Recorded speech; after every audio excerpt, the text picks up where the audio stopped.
बिस्मिल्लाहिर्रहमानिर्रहीम। अस्सलाम वालेकुम। मैं हूँ राजा तंसर। आज आप लोगों को मैं बताऊंगा कि आप सिर्फ 2 घंटों में फैलर कैसे बन सकते हैं। सिर्फ 2 घंटों में ना सिर्फ फैलर बन सकते हैं बल्कि आपका स्टेटस जो है, फैलर का स्टेटस जो है वो इनएक्टिव से एक्टिव कैसे हो सकता है। कौन से डॉक्यूमेंट्स आपको इनिशियल स्टेज पे रिक्वायर होते हैं, कौन से डॉक्यूमेंट्स आपके पास होने चाहिए, क्या आपने कोई पूरी फाइल बनानी है, कोई हार्ड फॉर्म में आपको डॉक्यूमेंट चाहिए, क्या आपके पास असल शिनाख्ती कार्ड होना चाहिए, या क्या क्या चीज़ें हैं जो आप लोगों को रिक्वायर होती हैं। तो सबसे पहले टाइम वेस्ट नहीं करते, मैं आप लोगों को बताता हूं कि सबसे पहले जो चीज़ आपको चाहिए वो है आपका आईडी कार्ड। आईडी कार्ड के अलावा आपको जो चीज़ रिक्वायर होती है वो होता है एक मोबाइल नंबर, और मोबाइल नंबर भी वो जो ऑलरेडी एफबीआर के पास उस मोबाइल नंबर पे कोई और दूसरा बंदा फाइलर ना हो।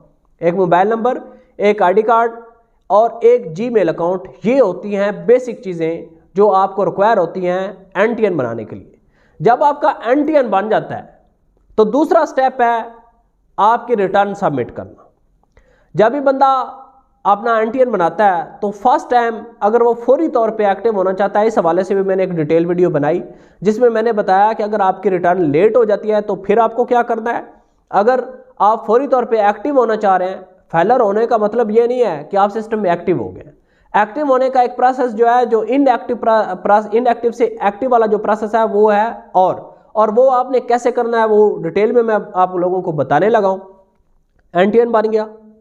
नंबर 2, आपने रिटर्न सबमिट करनी है। रिटर्न में भी मैंने ऑलरेडी बताया कि आपने सिर्फ एक स्टोरी बतानी होती है, कोई डॉक्यूमेंट अटैच नहीं करने होते, कोई हार्ड फॉर्म में आपको चीज़ नहीं चाहिए होती, सिर्फ एक डिटेल होती है जो आपने अपने टैक्स कंसल्टेंट को, टैक्स लॉयर को डिटेल में चीज़ें बतानी होती हैं। एक स्टोरी आपने उसे सुना दी, वो देखेगा आपके आने वाले 20 साल भी, वो देखेगा आपके पिछले 10 साल भी, और वो सारी चीज़ों को एक अच्छे तरीके से जो है वो परफॉर्म करेगा। जब आपने अपनी रिटर्न सबमिट करवा ली, रिटर्न सबमिट करवाने के बाद आपका नेशनल बैंक का एक चलान जनरेट होगा।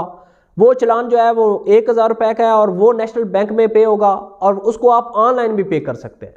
जैसे ही वो चलान आपका पे होता जाएगा उसके तकरीबन 30 से 35 मिनट बाद आप पाकिस्तान के एफबीआर के सिस्टम में ऑटोमेटिकली एक्टिव हो जाएंगे, यानी आपका स्टेटस इनएक्टिव से एक्टिव हो जाएगा।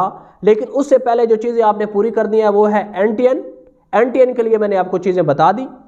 फिर आपके पास मोबाइल नंबर होना चाहिए, जीमेल अकाउंट होना चाहिए, ये चीज़ें क्लियर होगी। उसके बाद जब आपका रिटर्न सबमिट होगी, रिटर्न में आपने चीज़ें जो है मैंने आपको ऑलरेडी बताया कि कुछ हार्ड फॉर्म में नहीं देना, आप ऑनलाइन घर बैठे भी फाइलर हो सकते हैं। जैसे ही आपका स्टेटस इनएक्टिव से एक्टिव हुआ उसके बाद आप जाके जो भी चीज़ का लेन देन करना चाहते हैं, आप पाकिस्तान के सिस्टम में एक्टिव हो चुके हैं। आप फाइलर तो थे लेकिन आपका स्टेटस इनएक्टिव था, जो चलान पे होने के बाद इनएक्टिव से एक्टिव हो गया। अब आपने वो तमाम तर जो आप पे लायबिलिटीज़ थी आपने पूरी कर ली। लेकिन इसका तरीकाकार मैंने आपको बताया कि सबसे पहले आपको एनटीएन के बाद आपकी रिटर्न्स का सबमिट होना, रिटर्न्स के बाद सबमिट होने के बाद आपका चलान जनरेट होना। 1000 रुपये का चलान जब नेशनल बैंक में पे होगा तब आपका स्टेटस जो है वो इनएक्टिव से ऑटोमेटिकली एक्टिव हो जाएगा।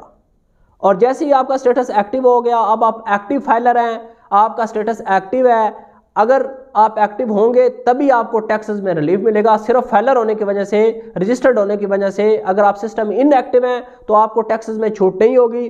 टैक्सेस में छूट लेने के लिए आपका स्टेटस इनएक्टिव से एक्टिव होगा, तभी आपको टैक्सेस में छूट होगी। हमारे प्लेटफॉर्म से अगर आप सिर्फ 2 घंटों में फाइलर बनना चाह रहे हैं, अगर आप चाहते हैं कि आपका स्टेटस जो है वो इनएक्टिव से एक्टिव हो जाए, फौरी तौर पे आपको ये सर्विसेज चाहिए, तो आप हमसे कांटेक्ट कर सकते हैं। इसके अलावा मैंने कई दफ़ा आप लोगों को ये बताया कि कुछ लोगों को नहीं पता होता कि उनका एनटीएन बना हुआ है या नहीं बना हुआ। अगर आप ये चेक करवाना चाह रहे हैं कि आपका एनटीएन बना हुआ है या नहीं बना हुआ, आपकी रिटर्न्स पेंडिंग तो नहीं है, या आपका स्टेटस क्या है, ये तमाम तर तफसीलात आप हमसे फ्री ऑफ कॉस्ट कांटेक्ट करके वेरीफाई करवा सकते हैं। इसके अलावा आप हमारे प्लेटफॉर्म से सिर्फ 2 घंटों में फाइलर होना चाह रहे हैं, या आप चाहते हैं कि आपका स्टेटस इनएक्टिव से एक्टिव हो जाए, तो भी आप हमसे कांटेक्ट कर सकते हैं। और मैंने आपको कई दफ़ा पहले भी कहा कि अगर आप हमसे मशवरा करना चाहें या ये चेक करवाना चाहें कि आपका करंट स्टेटस क्या है, क्या आपके रिटर्न्स पेंडिंग हैं, क्या आपको एनटीएन अलॉट हुआ है, इस तरह की तमाम तरह मालूमात आप हमसे फ्री ऑफ कॉस्ट कांटेक्ट करें। इंशाल्लाह हम आपको स्टेटस जो है वो वेरीफाई करके बताएंगे और आपको बेहतर गाइड करेंगे।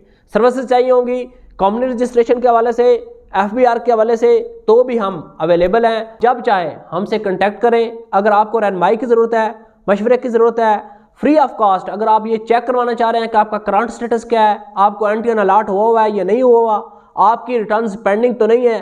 ये तमाम तरह वेरिफिकेशन फ्री ऑफ कॉस्ट आप हमसे कांटेक्ट करें, इंशाल्लाह आपको बेहतरीन तरीके से गाइड करेंगे और रहनुमाई भी देंगे। और अगर आप सिर्फ 2 घंटे में फेलर होना चाह रहे हैं तो आप हमसे कांटेक्ट करें, इंशाल्लाह 100% रिस्पॉन्सिबिलिटी के साथ और कमिटमेंट के साथ आपको ये सर्विसेज देंगे और आपका स्टेटस जो है उसको इनएक्टिव से एक्टिव भी करेंगे और आपका चलान जो है वो ऑनलाइन पे करेंगे। आपको किसी जगह, किसी बैंक और किसी और प्लेटफॉर्म पे जाने की कतई तौर पे ज़रूरत नहीं है।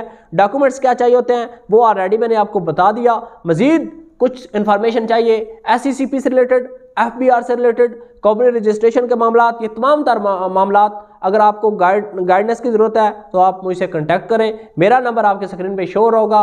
अपना ज़्यादा सा ख्याल रखिएगा। अल्लाह हाफिज़।